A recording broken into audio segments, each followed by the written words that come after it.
네, 오늘은 참 이적과 표적이라는 제목으로 특강 쉬운 6번째 시간을 갖도록 하겠습니다. 사람들은 일반적인 것보다 뭔가 쇼킹한 것을 보기를 좋아합니다. 왜냐하면 하나님을 그 마음에 두고 있지 않기 때문에 생기는 그 마음의 허전함을 그런 것을 통해서 달래기 위해서 그런 것입니다. 그런 심리를 이용하여서 사람들을 끌려고 제작하다 보니 영화나 유튜브 콘텐츠들이 더욱더 선정적이고 폭력적이 되어가고 있는 것입니다. 그런데 주의할 것은 믿는 자들일지라도 주님과 교통 속에서 그 사랑 안에 거하고 있지 않으면 동일한 마음의 상태가 된다는 것입니다. 그래서 역시 그 마음에 뭔가 쇼킹한 것들을 찾게 되는 것인데요. 물론 세상 사람들이 추구하는 것과는 다른 쇼킹한 것들을 찾습니다. 그것은 종교적으로 쇼킹한 것들이죠. 신비한 은사들을 받기 원한다든지 혹은 어떤 이적과 표적을 보기 원한다든지 그렇지 않으면 어떤 신비한 체험들을 하기 원한다는 것입니다. 기독교 역사적으로 볼 때도 이런 신자들의 심리를 이용하여 얼마나 많은 거짓 사역자들이 나타나는지 모릅니다. 우리나라는 말할 것도 없습니다. 1992년 다미 선교회의 휴거 사건을 기억하십니까? 전 세계적으로 많은 사람들이 입신을 했는데 1992년에 예수님이 오신다고 했다는 것입니다. 그러니까 그때를 대비해야 된다는 거예요. 이렇게 주장하니까 당시 많은 믿는 자들이 어떤 반응을 했습니까?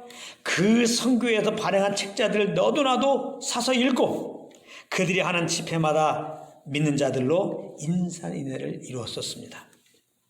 또 몇 년 전에는 어떤 여자 전도사가 유튜브 동영상에다가 자기는 수시로 천국에 가서 예수님과 교제한다는 겁니다.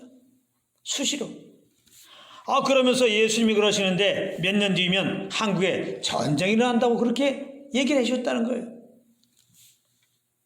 그랬더니 많은 성도들이 그 동영상을 보는 겁니다.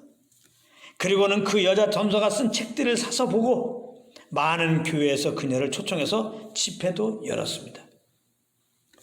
이런 현상들이 일어난 것이 바로 많은 성도님들 마음속에 지금 뭔가 쇼킹한 것을 찾고 있었다는 반증인 것입니다.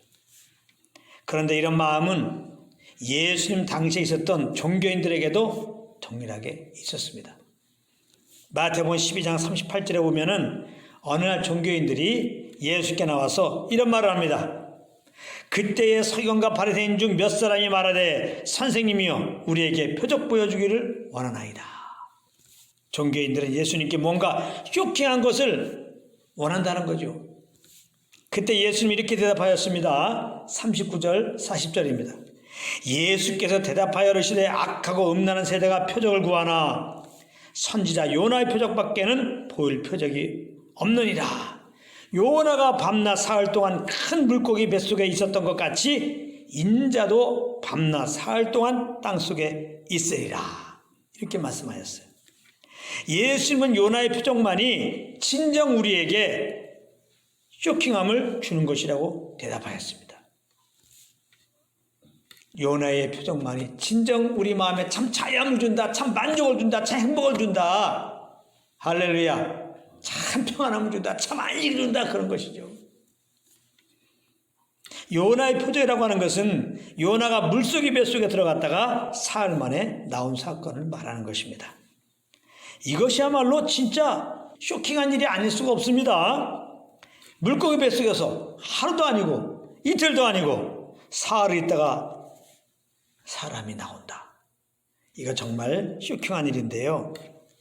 그런데 이것은 바로 예수님이 십자가에서 죽으셨다가 3일 만에 부활하실 것에 대한 예표였다는 것입니다.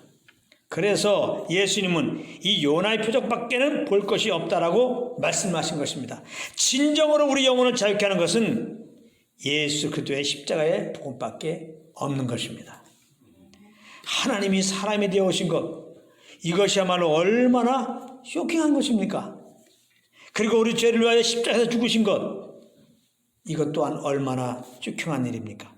그리고 죽으신 지 3일 만에 부활하신 것, 이것이야말로 정말 쇼킹한 일이 아닙니까? 하나님은 우리에게 보이신 최고의 쇼킹, 최고의 이적과 표적, 그것은 그 아들이 우리 죄를 위하여 죽으셨다가 우리들이 의롭다함을 얻게 하기 위해서 3일 만에 부활하신 사건입니다.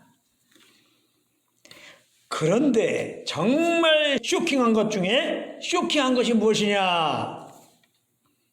우리가 하나님의 은혜로 인하여 복음을 듣고 회개하고 주 예수님을 믿었다는 것입니다. 할렐루야. 그래서 죄 용서를 받았고 영생을 얻어서 지금 이렇게 하나님의 자녀가 되었다는 사실입니다. 하나님을 우리 아버지로 모시게 되었고 말입니다. 아니, 세상에 이것보다 더 쇼킹한 일이 어디 있어요, 진짜. 이것보다 더한 이적과 표적이 없다 이 말입니다. 생각해 보십시오. 죄인 되었던 우리가 의인 되었습니다.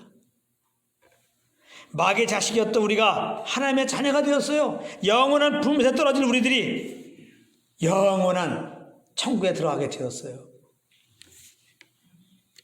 정말 쇼킹한 일 아닙니까? 이것이야말로 정말 이적과 표적이 아니에요. 그러므로 이렇게 성령의 조명으로 그리스도 안에 있는 내가 누군지를 알게 되면 더 이상 구하지 않을 것이 무엇이냐? 뭔가 쇼킹한 거 없나 이것이다 이 말이에요. 무슨 이적과 표적, 무슨 신비한 체험들 이런 거 아니라 이 말이에요. 이 그리스도로 말미암아 우리에게 예쁜 그 은혜들을 알게 되면 우리는 예수 한 분으로 만족하게 되죠.